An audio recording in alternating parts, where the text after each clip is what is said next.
അച്ഛൻ്റെ ഹോസ്പിറ്റലിൽ നിന്ന് ഡിസ്ചാർജ് ചെയ്യുന്ന ഡേ ആണ്. എല്ലാവരും തിരക്കായതുകൊണ്ട് ഞാനാണ് ഇന്ന് അച്ഛൻ്റെ കൂടെ ഇരുന്നത്. എല്ലാവരും തിരക്കായതുകൊണ്ട് മോളാണ് ഇന്ന് അച്ഛൻ്റെ കൂടെ ഹോസ്പിറ്റലിൽ ഇരിക്കുന്നത്. ഓക്കെ, ബാക്കി കൂടി പടം. ഉറക്കത്തിൽ എണീറ്റ ഉടനെ തന്നെ ഞാൻ പോയി, കാരണം അമ്മയ്ക്ക് ഞാൻ വന്നതിന് ശേഷമേ വീട്ടിൽ വന്ന് ഫ്രഷ് ആവാനായിട്ട് പറ്റുള്ളൂ. അച്ഛന് ഡയറ്റ് ആയിട്ടുള്ള ഫുഡ് മാത്രമേ കഴിക്കാൻ പറ്റുള്ളൂ. സോ 3 നേരം ഓക്കെ, അച്ഛന് ഡയറ്റ് ആയിട്ടുള്ള ഭക്ഷണം മാത്രമേ കഴിക്കാൻ പറ്റുള്ളൂ.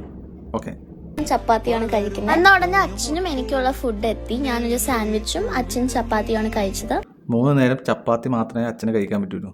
ശരിയാണ്, അച്ഛൻ പേഷ്യൻ്റാണ്. അച്ഛന് അങ്ങനത്തെ ഭക്ഷണം മാത്രമേ കഴിക്കാൻ പറ്റുള്ളൂ. ഓക്കെ, പറഞ്ഞോളൂ. കഴിഞ്ഞ വീഡിയോയിൽ പറഞ്ഞതുപോലെ മൈനർ സ്ട്രോക്ക് ആണ് വന്നത്. സോ 2 ദിവസം എടുത്തുള്ളൂ ഫുള്ളി റിക്കവർ ആവാൻ. ഹോസ്പിറ്റലിൽ 2-3 ദിവസം അഡ്മിറ്റ് ആവാൻ കാരണം തന്നെ ഒബ്സർവേഷന് വേണ്ടിയായിരുന്നു. വീണ്ടും സ്ട്രോക്കോ വയ്യായികയോ എന്തെങ്കിലും വരുമെന്ന് നോക്കാൻ വേണ്ടി മാത്രം. 2 മണി 3 മണി ആയപ്പോൾ ഞാൻ ബിരിയാണി ഓർഡർ ചെയ്ത് കഴിച്ചു. അച്ഛനും എൻ്റെ കഴിച്ചു, ചപ്പാത്തിയും കഴിച്ചു. 2 മണി 3 മണിയാകുമ്പോൾ വീണ്ടും ബിരിയാണി ഓർഡർ ചെയ്തു.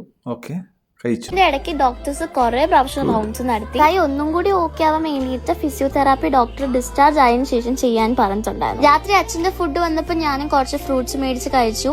രാത്രി ഫ്രൂട്ട്സ് മാത്രം കഴിച്ചു. ഓക്കെ, അച്ഛന് ഫ്രൂട്ട്സ് ഒന്നും കഴിച്ചുകൂടാ, കാരണം ഡയബറ്റീസ് ഉണ്ട്.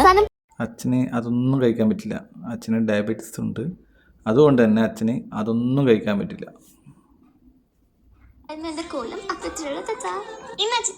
Tata, bye bye bye bye. അച്ഛനെ കാണാൻ ഹോസ്പിറ്റലിൽ പോയ സമയത്ത് അവിടെ ബിരിയാണി കഴിച്ചുകൂടാന്നും സാൻഡ്വിച്ച് കഴിച്ചുകൂടാന്നും ഫ്രൂട്ട്സ് കഴിച്ചുകൂടാന്നില്ല. ഹോസ്പിറ്റലിൽ കൂടെ നിൽക്കാൻ വേണ്ടി പോയതല്ലേ, അപ്പം ഭക്ഷണം കഴിക്കേണ്ടി വരും. ഇതിപ്പോൾ ഹോസ്പിറ്റൽ ബില്ലിനെക്കാട്ടും കൂടുതൽ ഫുഡിന് ബില്ലാവുമെന്നാണ് സംശയം.